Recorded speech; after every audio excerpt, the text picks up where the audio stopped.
Hey everybody, my name is Marcus, and in this video I will show you a simple way how you can add a link in monday.com. So let's start. The first thing you want to do is just be in like monday.com, and when you're gonna be here, you just want to simply click plus here on add column and more columns, and in search you just want to write a link, right? And then you just like simple hyperlink to any website.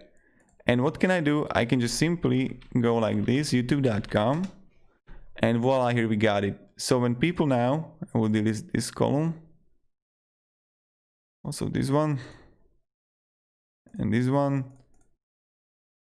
So what you can do now is just simply click on the link, and I'll be automatically redirected to youtube.com or whatever website you got here. So this is how you can add link in monday.com. Thank you very much everybody for watching. If you have any questions, guys, ask me down in the comments, and have a great day and goodbye. See ya.